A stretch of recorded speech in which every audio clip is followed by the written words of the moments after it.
Welcome to the third and final lesson. Yes. And now, in this lesson, we've talked a lot about celestial objects, the really awesome interplanetary apparition, but we're going to talk today about something that is a little closer to home, right? Arguably one of the most important things an astronomer can keep track of. Right, which is time. Time. Time is fascinating subject. So important to not let time get away from us and be sure that we are Right. always moving towards our goal in the most efficient and safe way possible. And not only does it help you keep track of things, get beyond time to your meetings even, but it helps you actually record data. So if you can find out a way to measure time, then you are able to, see how many times the sun rises in a certain amount of time. So then you understand the maybe orbital period or how many times a planet is spinning around. Yes, you can mark time on other planets as well and calculate the orbital period. That is one of the largest things an explorer can do to truly understand whatever system they've crashed into. Right. And a lot of astronomers and explorers, navigators have used sundials in the past and actually still today to mark time by tracking the movement of the sun. Sundials are a very ancient technology. They've been around for a while. Both magical and muggle folks have frequently used them, although we do have to say the magical folks get a little bit deeper meaning out of those sundials. Exactly, and we actually have one of Celestina's here. This sundial, isn't it gorgeous? So this was what she viewed as her home or desk sundial. You can actually view the mark of authenticity. She has signed it on the inside. But yes, this is a 40-degree north sundial. It is held at a specific angle so that when you're on the 40-degree north latitude line, this will tell you the proper time by having its shadow cast on one of these numbers. And so it goes from 6 a.m. to 6 p.m. Right. And real quick on those latitude lines, a lot of people get confused with globes and things. But latitude lines, I like to remember, latitude is similar to ladder, and they're marked these horizontal lines that go around the globe and move up by increments. So 40 degrees means there's a specific line on the globe that's at 40 degrees above the equator. I see. And that's how you measure latitude. And it's going to change the angle at which the sun is shining down on the planet. So it's just like a really fancy way of cutting up our planet.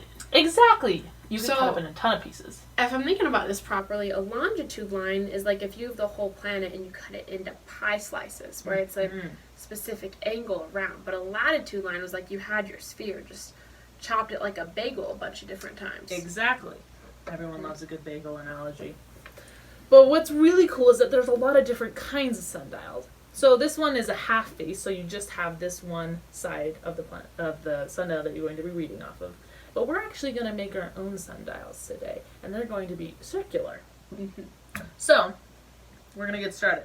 We're going to need, first, the template that you should find in your packet for the sundial. You really just need to cut out the outer dark edge, just around those two sundial faces. And it actually has two faces for a very specific reason. We'll mention that a little later.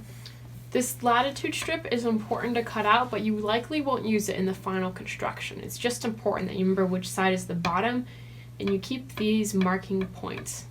Correct. So, once you have template cut out. This is also a template that is worthwhile to reinforce with manila paper or cardstock or anything a bit stronger.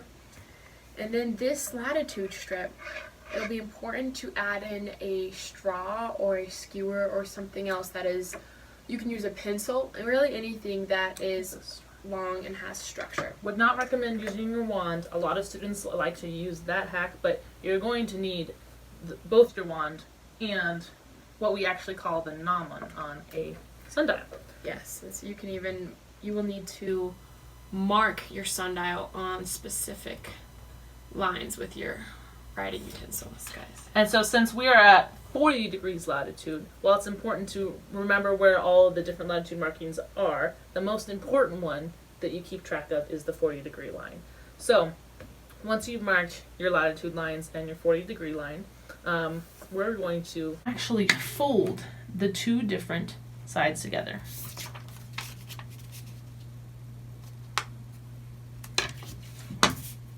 So you want it just so that you have the two faces back to back. And once you have them back to back, you can glue them. You can use a sticking charm. You can use a permanent sticking charm. Those ones won't come off. And then you're going to take your gnomon, your stick, your straw, your skewer, and just poke it right through the middle. Sometimes it's helpful if you draw a little X first. But we have one here too to show. Most students also like to trim their gnomon to be a easy to work with size. So once you have it all together, you can actually glue or again permanent sticking charm to keep that gnomon right along the 40-degree line so it's going to read time correctly. Note how this is a whole sundial face versus the half sundial face that we saw earlier. And also note that this is the north face for spring and summer. So depending on what season we are in, the earth will have different patterns of the sun rising and setting over it. And that needs to be accounted for. Which is why there are two faces. One to use in the fall and winter, and one to use in the spring and summer, also called the north face and the south face. These faces can also change depending on where you are, on what half of the hemisphere you're on, or even your latitude line will alter how your sundial looks. Exactly. We have another sundial here as well. This is one more closely based off of Celestina, but it has this nice little travel case. You can just stick the gnomon right in here, but when you're ready, you take it out and you, just like the small version, put your gnomon through the center and line it up with your 40-degree line. So we really like an option like this as well because you still maintain the ability to flip your sundial around and choose what latitude setting to leave it on. Mm-hmm. As you can see that there's all these latitude lines as well that are more clearly marked.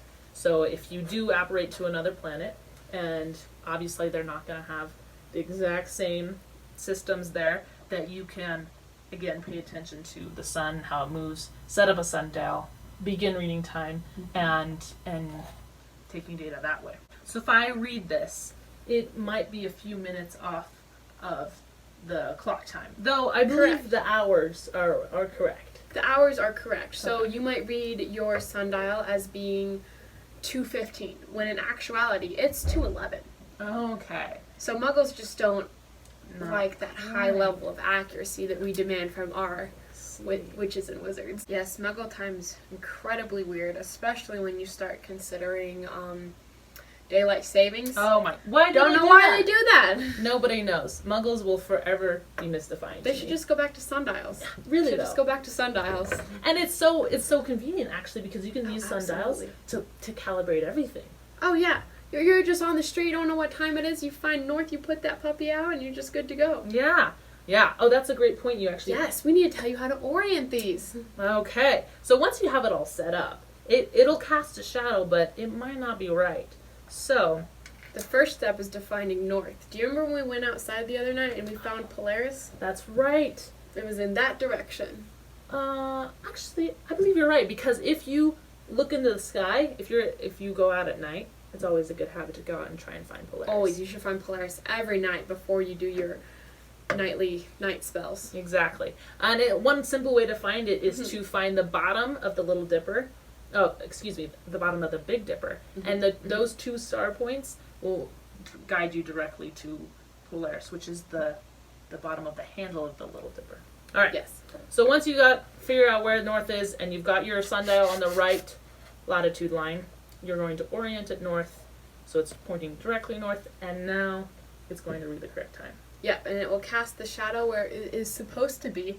And if we were outside, we would see on this sundial that it is just about 6 p.m. However, this is an artificial light spell that we cast, so it is not actually True. that time for But us you right could now. use something like Lumos to use your wand and some magic just to see if Just you're, to test it. It's always a good idea to test it, and then take it outside and really test you it. really want to test it. So be sure you fill out your worksheet and are both scientific and intelligently minded as you're figuring out how to actually orient your sundial.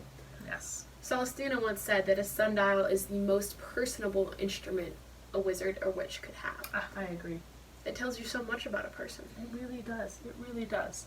And once you understand the mechanics of a sundial, you're free to explore. You have so much freedom to go and explore other areas on Earth and to go explore other areas in the galaxy. So, I think that wraps up our lesson on astronomy today. Yes, thank you all for joining us. Mm-hmm. Be safe, have fun exploring. And don't forget to look up.